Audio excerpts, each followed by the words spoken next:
Não é fácil fazer comunicação no setor público e é por isso que esse guia de sobrevivência existe, para ser uma espécie de GPS para que você não se perca nos caminhos cheios de curvas, obstáculos e urgências do serviço público e para que você mantenha o foco na construção da cidadania por meio das suas ações. Eu sou a Aline Castro, comunicadora da área pública. Te convido desde já a caminhar do meu lado, me seguindo nas redes sociais. Você me encontra como Aline Castro Comunica. E se você quiser conhecer um grupo de profissionais que também acredita que a boa comunicação é uma espécie de bússola para um mundo melhor, vem se juntar à Associação Brasileira de Comunicação Pública. É só acessar o site abcpublica.org.br. Pessoal, eu pensei em abrir o episódio de hoje com uma pergunta. Quando vocês ouvem falar em pesquisa, vocês lembram de quê? De pesquisa acadêmica? Pesquisa de campo? Pesquisa de opinião? Eu não sei ao certo o que passou aí na sua cabeça, depois vocês me contam, mas imagino que talvez você tenha pensado em algo trabalhoso, difícil, demorado, custoso, né? E você deve ter pensado também assim, não tenho tempo para isso, não vou nem ouvir esse episódio, vou pular esse episódio aqui. Por favor, não faça isso. No papo de hoje, a gente vai conversar com uma pesquisadora que tem experiência prática com assessoria de comunicação e ela vai nos dizer como e por que a pesquisa no dia a dia é super importante para o nosso trabalho. Então eu tenho a alegria de ter aqui comigo Graziele Albuquerque. Ela é jornalista, doutora em ciência política pela Unicamp, consultora, pesquisadora do sistema de justiça e sua interface com a mídia e atua também no momento como coordenadora de pesquisa da Defensoria Pública do Estado do Ceará. Ela é autora do livro lançado em 2023, Da Lei aos Desejos, o agendamento estratégico do STF. E a primeira pergunta que eu fiz para a Graziele foi justamente por que pesquisa e diagnóstico constantes são importantes para as assessorias de comunicação. Olha, eu costumo dizer, Aline, que a gente precisa desmistificar a pesquisa um pouco. Quando você vai falar, pesquisa, parece uma coisa meio exótica, né? A gente estava, sei lá, um animal em extinção que eu vou ver aí numa espécie de viagem a um lugar ermo do país ou do planeta. Não é isso. Ou então a gente tem uma visão muito acadêmica, que tem o seu espaço, né? Sei da importância da academia, metade de mim está na academia, né, participando de banca de mestrado, doutorado, dando aula, mas existe uma aplicação prática muito importante e a gente precisa desmistificar isso para quem está no dia a dia da assessoria. Então, o que eu sempre costumo dizer é que diagnóstico e pesquisa, ou análise de dados, esse último termo eu acho que talvez as pessoas estejam um pouco mais acostumadas, porque é um termo mais ligado ao mercado, nada mais é do que uma espécie de movimento para que você saia um pouco do dia a dia, da rotina, e tente ver além. Você faz um diagnóstico. O livro que eu lancei, que você mencionou no começo, ele dá conta de tentar estruturar um sistema, um modelo que explica a comunicação do Supremo Tribunal Federal e que, do meu ponto de vista, explica, inclusive, outros tribunais da América Latina. Por que isso é importante? Porque eu vou sair ali de uma rotina do dia a dia que eu estou atendendo um ministro, que eu estou vendo o release, que eu estou fazendo assessoria de imprensa, que eu estou tentando ver o design, que eu estou fazendo rede, para tentar ver um modelo e ver para onde as coisas vão, um pouco lá na frente. Então, a importância da pesquisa, a gente pode dar alguns exemplos aqui, nada mais é do que você, primeiro, sair do dia a dia e tentar fazer uma prospecção de cenários, né, para onde a coisa vai, e depois para medir determinadas ferramentas que já estão em curso. A gente pode dar 2 exemplos nessa linha, mas eu vou aqui falar de um exemplo factual dos últimos tempos, por exemplo, que foi a questão do PIX. Houve uma medida do governo federal em relação ao PIX, de falar de um monitoramento mais próximo a partir de um determinado valor, salvo engano, R$5.000, é uma medida legítima, a gente está falando de transação financeira, que é uma coisa corrente, né? Assim, isso já existe, sempre existiu, mas o Pix se tornou uma coisa muito popular no nosso país. Você vai comprar uma água de coco, você vai fazer uma pequena transação no comércio local, você paga em Pix. Isso se alastrou. Tem uma questão conjuntural de desinformação, você tem pessoas muito comunicativas que usaram essa bandeira para tentar deslegitimar a medida. Existem vários fatores, mas um desses fatores é, se eu vou ter uma medida que vai impactar muita gente, eu preciso fazer algum tipo de grupo focal, eu preciso fazer algum tipo de estudo para saber que problemas eu vou ter em relação à abordagem desse tema.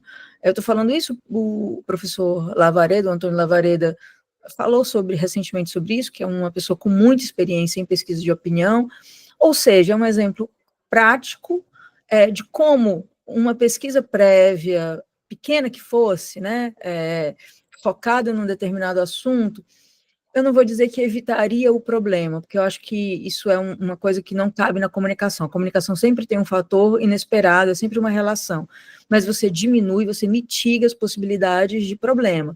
Quando você está num órgão federal, quando você está num grande plano, você tem condição de ter algum recurso no caixa para isso. Isso é uma questão que eu acho, inclusive, que vai além da comunicação, uma questão de gestão. Se você for pensar, por exemplo, um outro exemplo prático, quem nos escuta e já trabalhou com campanha eleitoral, vê isso muito, né? Campanha eleitoral pelo tempo, e óbvio que a gente está falando de uma massa de recurso grande financeira, né? Campanha exige muito, muito dinheiro, mas você está sempre trabalhando a gestão no sentido do planejamento amplo da campanha, com a comunicação com o jurídico, para saber o que é que vale a pena fazer e o que não vai, e com pesquisa. Assistam, procurem um filme chamado Entre Atos, é um filme do João Moreira Salles, né, irmão do Walter Moreira Salles. Ele dá conta da campanha do Lula de 2002, né, ali quando pela primeira vez o Lula assume a presidência da República.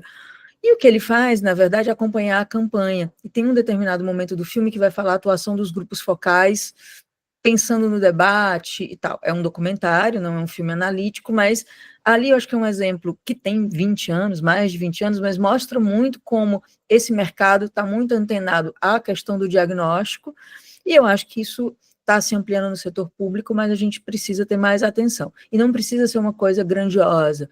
Você pode fazer isso de uma maneira mais pontual, mas isso é importante que esteja no planejamento. Volto a dizer, para prever cenários futuros, mas também para medir determinadas ações que você está fazendo e que você precisa referendar para a gestão e dizer, olha, está funcionando ou não está, vamos mudar aqui, vamos mudar ali, para você precificar também o seu esforço e dizer, olha, o que a gente está fazendo está representando tanto de economia ou está prevendo determinada crise. Eu acho que tem uma função que é essa, assim, basicamente, você prever coisas, né, mitigar problemas que você pode ter no futuro, ter essa análise de cenário, e também ajudar a medir coisas que você já está fazendo. Achei interessante, pessoal, porque já falamos outras vezes aqui no podcast da importância de coletar dados, de mensurar resultados, só que normalmente a gente fala disso com o intuito de mostrar o valor do nosso trabalho, né? Então, eu pelo menos acabava vendo muito essa análise, essa medição, como se fosse uma etapa final de um projeto, de uma ação que a gente desenvolveu, né? E logicamente isso é super importante.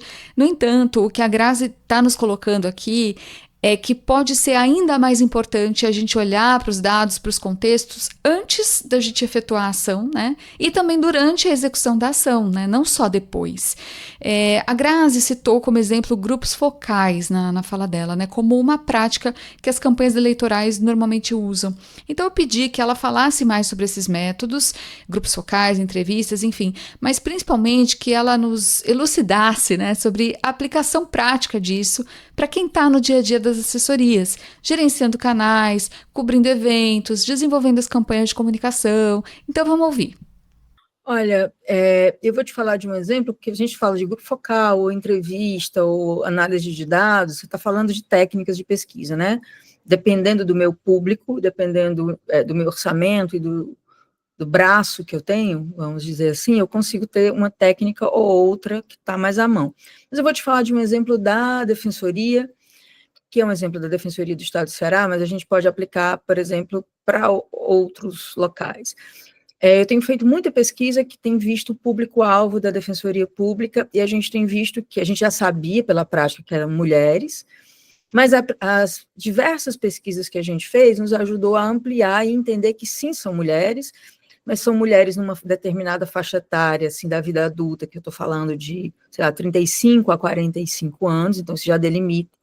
E olha que curioso, quando a gente foi avançando nessas pesquisas, a gente viu que a gente tem uma prevalência de mulheres, sim, que vai buscar a defensoria para resolver seus problemas, né?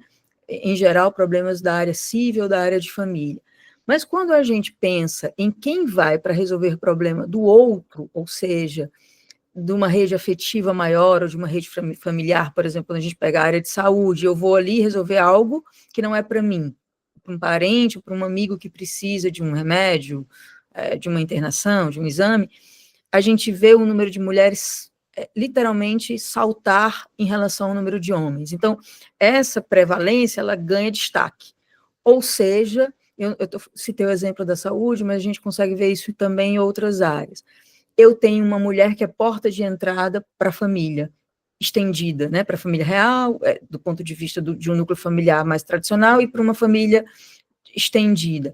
Isso faz com que eu pense, por exemplo, ações de comunicação que usem essa mulher para chegar num outro público, né, num público que ela é uma grande porta de entrada. Isso serve muito para a realidade da defensoria, a gente vê isso pelas pesquisas que a gente faz, mas também por uma série de estudos, né, já tive trabalhos, por exemplo, de clientes que procuram esse serviço, às vezes, para consultoria, que é isso, assim, que a gente está mapeando, nesse caso, o fluxo de informação. Como é que eu faço para tentar ver como é que eu chego num outro público, como é que eu uso esse público que eu tenho e chego em outro local, que avaliação é essa que pode me dizer do que eu já faço, dos meus produtos e dos meus serviços, que eu posso executar para tentar ir além de quem eu já estou atingindo.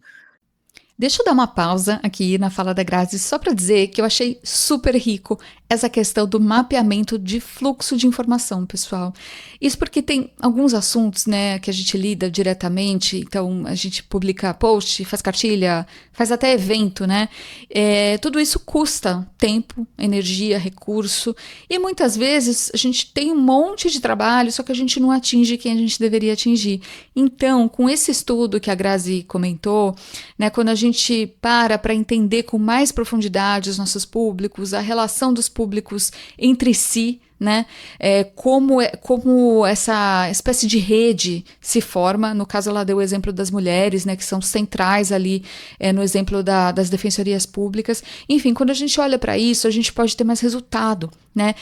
Simplesmente parando para olhar, para entender o caminho que a informação percorre, né, nesse mundo. Então, vamos continuar ouvindo a Grazi, porque ela vai trazer um outro exemplo, né, agora falando da importância de uma análise prévia baseada em estudos. Vamos ouvir. Vou te dar um outro exemplo ligado às cortes, né? A democracia está no centro das nossas discussões hoje, políticas, né? Quando a gente está falando de rede social, anúncio da Meta, etc. E a gente viveu nos últimos anos uma questão da democracia séria, né? A gente viu aí tem 2 anos, 3 poderes que tiveram suas sedes invadidas, etc. Quem acompanha a literatura da área, os Estados Unidos costumam fazer medição sobre opinião pública e sistema de justiça há muito tempo.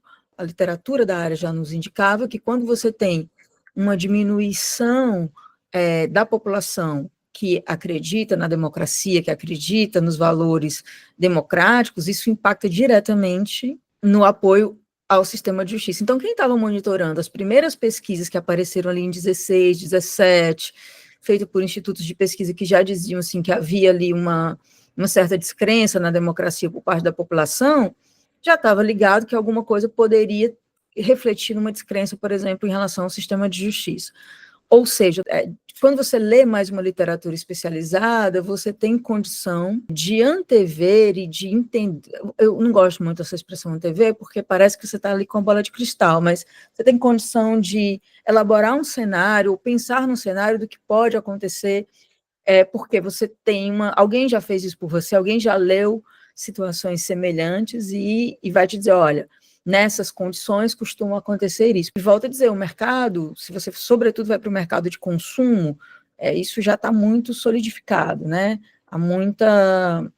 há muita prática que faz esse tipo de leitura de cenário. Mas acho que esses dois exemplos casam bem com o que você questiona aí.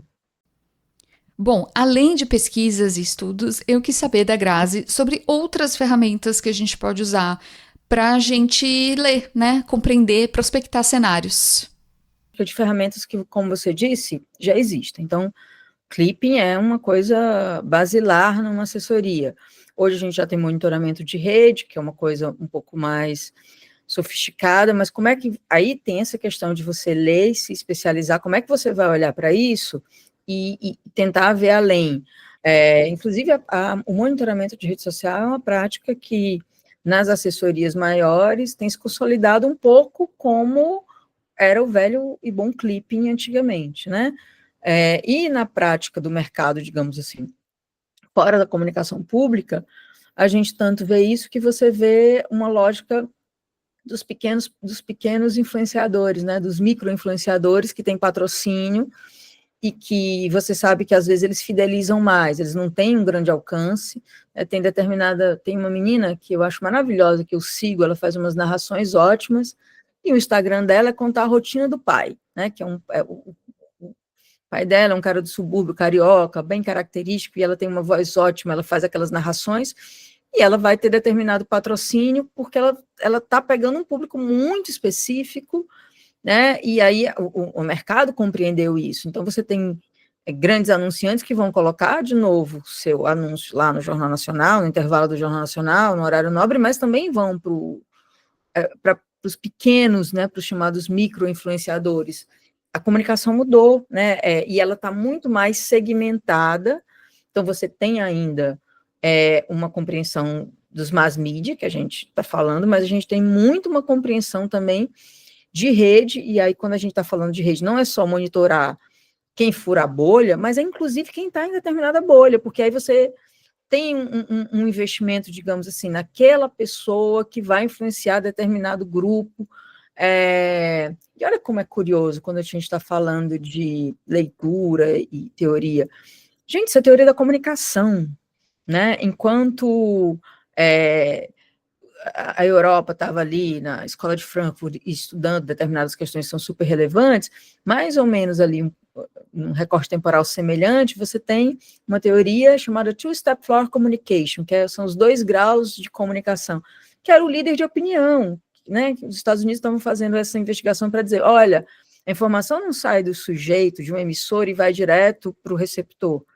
Se o padre daquela comunidade fala, tem mais peso, se o pastor daquela comunidade fala, tem mais peso, se o prefeito... Existem líderes de opinião que, ao falarem, atingem de uma maneira diferente do que outros. Então, a gente está falando aqui, óbvio, né, tem muitas matizes para sair de um estudo do século passado, do começo do século passado, para algo 100 anos depois, com a lógica das redes sociais, que tem algoritmo, que tem viés, mas o que eu estou dizendo, ao fim e ao cabo, é que, de novo, a leitura, em um olhar mais sofisticado, faz com que a gente saque antes, entenda como determinadas coisas acontecem. Pessoal, a Grazi falou sobre segmentação e sobre líderes de opinião, né? Essa identificação faz parte desse trabalho que a gente está falando aqui hoje, de leitura de cenários, né? E pode ser determinante. Na verdade, não pode ser, né? Na verdade, é determinante para a gente ter eficiência, eficácia no processo comunicacional que a gente estabelece. Então, em tempos de tantas bolhas, algoritmos e afins, né? É como se a gente não tivesse outra alternativa, a não ser olhar para o micro, né? Olhar para as bolhas, como ela justamente nos colocou. Eu e Grazi continuamos falando um pouquinho sobre isso, sobre essas bolhas. Vamos ouvir. Quando a gente vai fazer, a gente fala muito de, fulano furou a bolha, não conseguiu furar a bolha, etc, etc, etc. Eu vou te dar um exemplo de pesquisa que a gente realizou e que mostra um pouco o comportamento no Twitter, e aí eu estou falando ainda do antigo Twitter, não do X.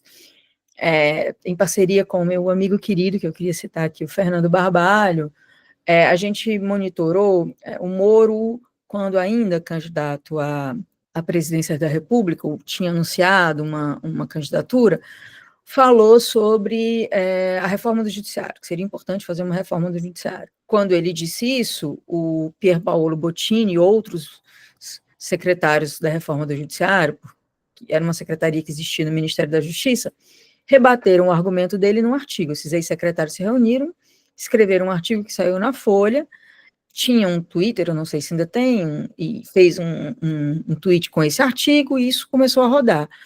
Eu e o Fernando, a gente analisou esse material, e o que é que a gente viu? Que, como a gente estava falando de reforma do judiciário, que é um nome muito técnico, o que é que aconteceu com essa pauta?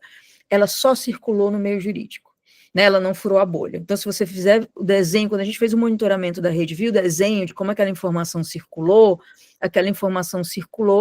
apenas num determinado grupo, né?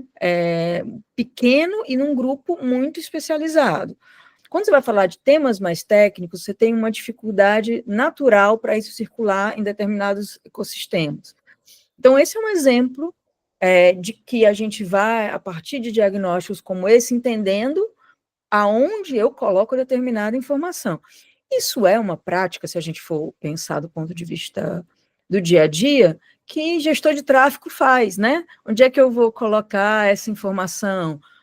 Eu vou botar um patrocinado para rodar ali ou para rodar num outro lugar? Qual é o melhor horário? No fundo, o que a gente está fazendo é análise de fluxo de informação. Ok, e para fazer essa gestão, né? Para fazer esse fluxo de informação, a gente precisa de técnicas de pesquisa, questionário, formulário, grupo focal, entrevista. E do que mais a gente precisa, Grazi? Sim, sim de fazer um grupo focal, sim de fazer uma roda de conversa, sim de às vezes fazer entrevistas. Agora, independente disso, você tem que estar aberto a ver o que você não quer ver, porque um dos grandes problemas é que a gente, às vezes, tem um olhar muito viciado mesmo, e aí você já tem uma certeza na sua cabeça e você vai fazer uma pesquisa para confirmar o que você já sabe, aí não dá. Um dos cuidados que você precisa ter é ir, inclusive, aberto a enxergar o que você não quer enxergar. Talvez esse seja o maior problema, até mais do que a técnica, sabe, Aline? Porque é isso, você pode fazer um grupo focal? Pode, mas às vezes você pode só ler sobre aquele assunto e ver o que é que está acontecendo e como é que você pode lidar com isso, como é que foi num determinado local, que público. Então, assim, tem uma leitura de material prévio que te esclarece sobre as coisas, mas tem também essa questão de que você vai aplicar determinada técnica, mas o mais importante é não tentar enviesar isso. Leitura de material prévio aliada a técnicas de pesquisa com muita atenção aos nossos próprios vieses. Muito bem, temos os dados em mãos. Como que a gente junta isso com a nossa produção do dia a dia? A gente segue ouvindo a Grazi Albuquerque. Eu acho que, primeiro, feito o diagnóstico, reunião de briefing e tentar pensar isso nas campanhas que a gente tem. Eu vou dar 2 exemplos que não tem a ver com pesquisa, mas claramente só foram possíveis serem feitos. Então, exemplos de comunicação, de campanha de comunicação, mas que só foram possíveis serem feitos com um bom diagnóstico por trás. Um exemplo vintage, digamos assim, cringe, que é uma campanha da Rede Andi, nos anos 90, que é uma campanha que eu gosto muito, porque ela diz respeito ao sistema de justiça no sentido de uma nova legislação. A gente tinha o ECA, né, que estava ali sendo promulgado nos anos 90, que é o Estatuto da Criança e do Adolescente, e era numa época onde a imprensa dizia, as famosas manchetes, menor mata criança, né?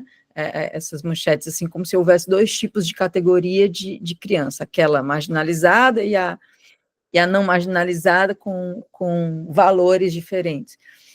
A lei tinha acabado de ser promulgada, havia um desafio de como pautar isso. Eu estou falando, volto a dizer, do desafio dos anos 90. Com pouco dinheiro, pouco recurso, como é que eu faço uma campanha para isso? A percepção e o diagnóstico de que nos anos 90 a informação circulava de que maneira? Era o jornal impresso, que era lido numa rádio do interior, e era o jornal impresso que era lido no Jornal Nacional à noite, ou dos grandes jornais televisivos. Então, eu não tinha dinheiro para pautar um monte de gente, para criar uma campanha que pautasse um monte de gente de esclarecimento da nova lei, né, das novas terminações que o ECA implicava, mas eu sabia qual era o fluxo da informação. Feito isso, a Rede Andi fez uma campanha muito expressiva, focada no jornal impresso, naquele jornalista do impresso. Então, quando ela conseguiu mudar um pouco a cobertura do impresso, isso rapidamente teve um impacto tanto nas rádios do interior, como teve um impacto, por exemplo, na própria cobertura televisiva, porque digamos que ela fez um mapeamento do fluxo da informação e foi no canto preciso. Vou dar um outro exemplo também ali da metade da década passada, muito na época dos protestos, 2013, 14, 15, começou a história dos cartazes, né? As pessoas iam fazer protestos, inclusive nas redes sociais, pegavam uma cartolina branca, gente, eu estou falando de uma cartolina branca, escrevia alguma coisa e postava uma foto. Mais do que a cartolina branca, isso significa que eu tive uma identidade com aquilo e eu coloquei lá que eu acredito nisso. Isso pegou durante muito tempo, né? Porque eu usei a lógica da identificação da minha mensagem que eu dou nas redes a meu favor num tipo de estética, inclusive de campanha de manifestação pública, que se propagou durante muito tempo. São exemplos simples, no sentido de que você não está falando de uma grande mobilização de recursos, mas você está falando simplesmente de usar o que você tem a seu favor, porque você tem um bom diagnóstico de fluxo de informação. Gente, o que eu entendo disso tudo que a Grazi está nos colocando é que muitas vezes, né, nós comunicadores podemos ficar com um olhar viciado mesmo nos nossos canais, nas coisas que a gente produz. Então, por exemplo, às vezes a gente precisa falar com a imprensa de um determinado ramo. A gente logo pensa, vou lá, vou gerar um mailing específico, vou enviar o release e pronto.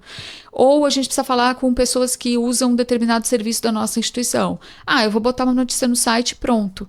Só que podem existir caminhos alternativos para a gente ser mais efetivo no nosso trabalho, né? Caminhos mais criativos também, que vão além das nossas mídias, que vão além desse fluxo tradicional que a gente pode pensar num primeiro momento e que pode tornar a comunicação muito mais potente. Só que para a gente identificar isso, né, fazer bom uso disso, a gente tem que estar atento, a gente tem que ser curioso, a gente tem que adotar uma postura de pesquisador.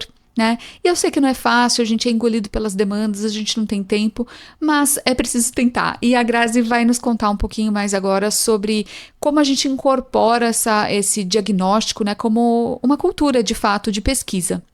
Olha, eu acho que uma coisa que a gente vê na comunicação pública, em especial, vai além da assessoria e passa pela gestão, né? Essas coisas que a gente está comentando aqui são obviamente ligadas à assessoria, mas é preciso uma sensibilidade da gestão para aquele assunto. É uma coisa que também a gente vê, eu vejo isso claramente nos meus estudos, está lá no meu conceito de agendamento estratégico, a importância do gestor principal, né? Essa sensibilização, do gestor, para que determinado investimento seja feito para tentar, não, beleza, a gente vai fazer aqui as coisas do dia a dia, mas vamos reservar uma parte da nossa energia para tentar fazer monitoração, é muito importante. A gente comentava um pouco em off, um exemplo também um pouco pueril, mas que eu acho que é bem interessante, todo mundo no dia a dia, na nossa atividade doméstica, está ali fazendo o esforço de ir para o trabalho, levar a criança para a escola, ou passear com o cachorro, fazer supermercado. A sua vida não pode ser só isso, você tem, inclusive, que ter uma reserva, né, de recurso, de músculo, né, se fala hoje em dia, uma reserva muscular para a sua saúde. Você tem que ter uma reserva de músculo, de recurso financeiro, de uma série de coisas, de ócio também, para que você consiga ir adiante. Então, assim, ninguém aguenta trabalhar full time com as coisas do dia a dia. Para não quebrar, você precisa ter uma reserva para o futuro. Quando a gente está falando dessas questões todas colocadas aqui, volto a dizer, não é algo exótico, é simplesmente, primeiro, vai fazer uma questão de comunicação no dia a dia, lê, tem a leitura sobre o tema, cria um diagnóstico, às vezes faz alguma coisa como um pequeno grupo focal, algumas entrevistas, tenta sair do que eu acho para fazer um pequeno estudozinho kit básico que você está fazendo. Se você tiver mais recursos, você pode, de fato, inclusive fazer uma coisa maior. Eu vou lembrar que as instituições param hoje muito para fazer planejamento estratégico, isso é uma coisa que parecia muito distante e foi sendo colocada por parte da gestão no dia a dia das instituições. Então, já que você tem tempo para fazer isso, também cria um pouco essa cultura de, beleza, vamos fazer determinados diagnósticos em alguns momentos, né?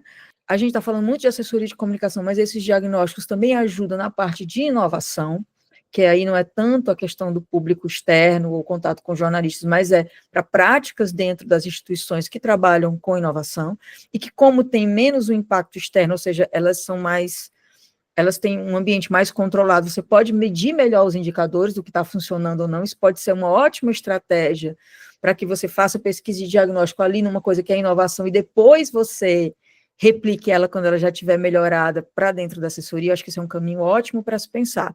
E é isso, é criar espaço para ter uma reserva de energia para diagnóstico, para monitoramento, para prever cenários, né? Assessoria no setor público precisa pensar que, se eu vou fazer um jornal impresso daqui a um ano, eu tenho que licitar esse ano, porque senão eu não faço o jornal, né? Se a gente faz esse tipo de previsão para gráfica, a gente também consegue fazer isso também para esse momento de diagnóstico e dados e indicadores. Isso é prática de gestão, não só de assessoria. Acho que é um pouco esse caminho, fazer essa reserva, e se você tem um projeto maior, você tenta fazer esse caminho um pouco menos do achismo, né? Mas vamos tentar aqui fazer algum estudo para como é que a gente vê como se comporta e vai devagar.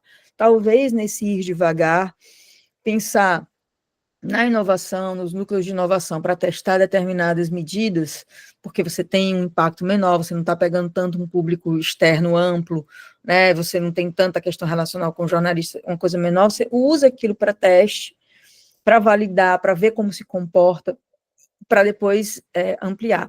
Quando a gente está falando de teste, é importante dizer, não é que vai dar certo 100%, mas você entende o comportamento. Entender o comportamento é tão importante quanto fazer dar certo. Quantas coisas a gente tem, inclusive na medicina, né, que foram pensadas para algo e, na verdade, tem um efeito no outro lugar, né? O Botox nasceu para outra coisa e, de repente, ele está ali por uma questão estética. Então, entender comportamento não é uma questão de certo ou errado, é a mágica dessa coisa da desconfiança. Poxa, eu achei que isso fosse servir para determinado público e, na verdade, tem outro que é mais importante. Eu acho que a linguagem simples, por exemplo, é uma coisa muito da inovação, que tem determinadas coisas que a gente pode medir, por exemplo, e podem servir para assessoria, e é isso, é fazer esse caminho, colocar esse caminho dentro de um planejamento, e é uma cultura que você cria, né? Pessoal, a Grazi falou em agendamento estratégico na fala dela. Então eu pedi que ela esclarecesse melhor esse conceito, que é o tema do livro dela. Então a gente ouve agora junto com um convite final que ela vai trazer para todos nós. Lancei no finalzinho de 2023, comecinho de 2024, o livro da Lei aos Desejos, o agendamento estratégico do STF. É um livro que eu tenho muito apreço, por motivos muito pessoais, óbvio, mas porque eu acho que ele é um retrato de um tempo. Eu faço uma investigação sobre como o Supremo se comunica, da relação do Supremo com os jornalistas e além. Ali, desde 88 até o preâmbulo do Mensalão, a gente está trabalhando no segundo volume, espero, daqui a um tempinho, esteja pronto. Então, eu crio indicadores para pensar como uma corte latino-americana se comporta com a opinião pública. O meu foco é o Supremo, mas eu acho que isso vai além do Supremo. E eu vou tentar explicar aqui rapidamente. Eu acho que o conceito de agendamento estratégico tem dois pilares. O primeiro chama-se dinâmica comunicacional. A relação dos ministros não é uma relação dos ministros com o público em geral, sem uma dinâmica comunicacional que depende de jornalista e que depende de assessor de imprensa. Na verdade, isso é um meio do caminho muito importante para a gente entender o relacionamento do Supremo com a opinião pública. Eu digo porque, de maneira geral, pelo menos há alguns anos, se dizia muito essa coisa, o juiz está falando, o ministro está falando. Não é assim, né? Ele tem uma assessoria, tem uma cobertura, e o Supremo tem uma característica específica dos setoristas, e que, inclusive, permaneceram mesmo em determinados momentos onde os setoristas foram desaparecendo de outros locais. Assim, o livro está no site da editora Amanauense, quem quiser procurar. Também tem, se você procurar também o meu nome, você vai ver o meu contato e o meu site. A gente presta também esse serviço de consultoria, palestras e tudo. E eu queria fazer um convite final também. Eu também fui uma das fundadoras e estou como vice-coordenadora de um GT, Grupo de Trabalho, né, sobre Comunicação e Justiça, do Compolítica, que é a Associação de Pesquisadores da Área. Depois eu vou fazer uma divulgação, assim, a gente vai ter um evento aqui no meio do ano, então depois procurem, que se você tem um trabalho na área, um trabalho acadêmico, aí eu estou falando agora de uma coisa muito voltada para a academia, é um momento aqui de eu aproveitar e divulgar. Então, como muita gente que nos escuta está no doutorado, está no mestrado, e trabalha com isso, a gente pode trocar uma ideia e apresente o seu trabalho para o Compolítica, desse ano de 2025. Vamos de resumão do episódio recheadinho hoje? Vamos lá. Nós, comunicadores públicos, talvez precisemos pegar emprestado do mercado privado e também de quem faz comunicação eleitoral o bom hábito de estudar cenários. Isso não precisa ser um bicho de 7 cabeças, você não precisa contratar um instituto de pesquisa para fazer isso. Basta colocar no seu planejamento um período, ainda que não muito longo, para você fazer aquilo que nós comunicadores, olha só, sabemos fazer bem, que é fazer perguntas. Então, tem um desafio, uma campanha pela frente? Pergunta, o que eu ainda não sei sobre isso? Que fontes que eu posso consultar que podem ampliar o meu olhar, aprofundar o meu conhecimento, me mostrar caminhos que eu posso seguir para tornar a minha ação mais efetiva e mais criativa. Assim como a gente faz quando vai fazer uma licitação, a gente tem que começar bem antes, redigir o termo de referência, fazer pesquisa de mercado. Então é bacana a gente tentar importar esse hábito para os nossos projetos de comunicação. Começar antes, ver o que já foi feito sobre isso, utilizar técnicas de pesquisa como entrevistas, grupos focais, enfim, ferramentas que te permitam compreender melhor os fluxos de informação do público que você quer atingir. Clipping e monitoramento das redes sociais também ajudam muito e devem ser usados. Lembrando que o principal é estar aberto a enxergar, o que pode ser difícil e doído muitas vezes. Faça bom uso da mágica da desconfiança, ou seja, mesmo que você não tenha certeza de que uma coisa está certa, investiga, aprofunda, desconfia, procura compreender comportamentos, trate as suas certezas só como hipóteses, não como certezas. E claro, testa. Os laboratórios de inovação podem ser ambientes para ajudar a gente a testar. Sim, leitura de cenário é prática de gestão e é uma questão de cultura organizacional. Não é da noite para o dia que a gente incorpora e sai fazendo, mas é um pouquinho por dia. Então, eu te convido a escolher uma campanha que você tenha previsto aí para 2025. Faz ela caprichada, bem embasada, faz uma pesquisa prévia. Eu desconfio que esse estudo prévio que você vai fazer não vai nem servir só para essa campanha, vai te dar insights, vai te dar muitas outras ideias para outras ações que você pode desenvolver ao longo do ano. E aí, me avisa se você topa esse desafio e qual campanha você escolheu. Você pode falar comigo pelo Instagram e por outras redes sociais. É só me procurar como Aline Castro Comunica.